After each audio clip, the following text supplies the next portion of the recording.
doonii boba'aa chaayinaa uggura hormuuz cabsee qaxxaamuree fi tarkaanfii Ameerikaa akkasumas ejjennoo chaayinaan qabatee irratti gabaasa qindeeffannee isiniif dhiyeessinaa hanga xumuraatti nu waliin tura. Is China now drawing a clear red line as tensions rise over Trump's naval blockade threat in the Strait of Hormuz?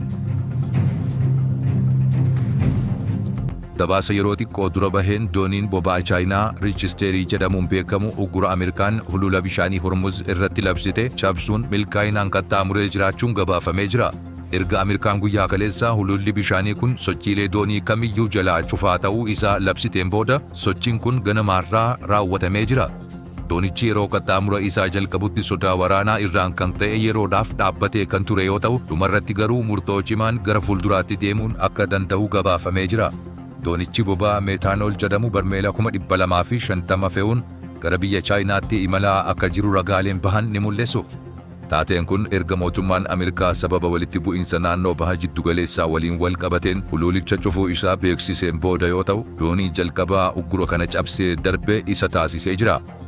Dooniin chaayinaa riichisteerii jedhamu kun duraan dhimma daldala boba'aa Iraan waliin wal qabateen qoqqobbii Ameerikaa jala kan ture ta'us har'a garuu ija jabinaan tarkaanfii kana fudhatee jira. Gama Ameerikaatiin doonii kanarratti tarkaanfii waraanaa kamiyyuu akka hin fudhanne ifa kan taasiste yoo ta'u, loltoonni Ameerikaa kunniin kallattiin lola keessa galuurraa callisanii akka darbuu hayyamuun isaanii dinqisiifannaa fi gaafii hedduu uumee jira. Kunis sodaa waraanaa bal'aa chaayinaa waliin uumamuu danda'u irraa kan madde ta'uu danda'a jedhamee tilmaamamaa jira.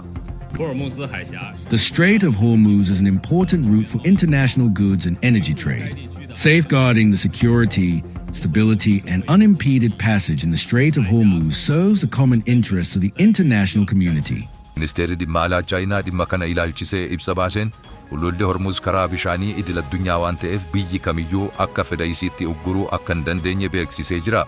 Ministeerichi akka jedhetti mirgi dooniiwwan daldalaa karaa nagaa ittiin qaxxaamuran seera bishaan idil addunyaatiin kan eeggamedha.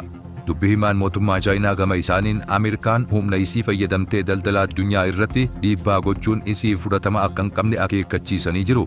Chaayinaan faayidaa dhaabbilee fi dooniiwwan isii eegsisuuf murtoo cimaa qabdi jechuun kan dubbatan tarkaanfiiwwan olaantummaa humnaa kanaan dura hin jirre kanaan hin jilbiiffannu jechuun dubbatanii jiru. Tarkaanfiin doonii riichisteerii kun nagaa fi tasgabbii daldala galaanaa mirkaneessuuf kan fudhatamedha. Chaayinaan daldala boba'aa Iraan waliin qabdu itti fufsiisuuf akka murteessitee fi kanaan dura qoqqobbiiwwan Ameerikaa hedduu kuffisaa akka turtees yaadachiisanii jiru. Dhimmi kun walitti dhufeenya Waashingitanii fi Beeljiing jidduu jiru gara qarqara balaa waraanaatti kan geessu ta'uun sodaatamee jira. Ogeeyyiin siyaasaa akka jedhanitti Ameerikaan doonii kanarratti tarkaanfii fudhachuu dhiisuun isii mootummaan chaayinaa waraana kallattii keessa galuuf qophii ta'uu isaa waan hubateef ta'uu danda'a jechuun dubbatanii jiru. Naannoo hulula bishaan Hormuzitti ammaas sodaan waraanaa hammaatee kan jiru yoo ta'u, dooniiwwan biyyoota biroos ejjennoo chaayinaa kana hordofuun uggura Ameerikaa cabsuuf yaaluu danda'u jedhamee eeggama. Kun immoo olaantummaa seeraa Ameerikaan naannoo galaanaa irratti qabdu gaafii keessa galchaa jira jechuun dubbatamee jira. Dhumarratti uggurri labsame kun guutummaan guututti kan hojiirra oolu yoo ta'e sirni daldala boba'aa addunyaa guutumatti raafamuu akka danda'u tilmaamamee jira.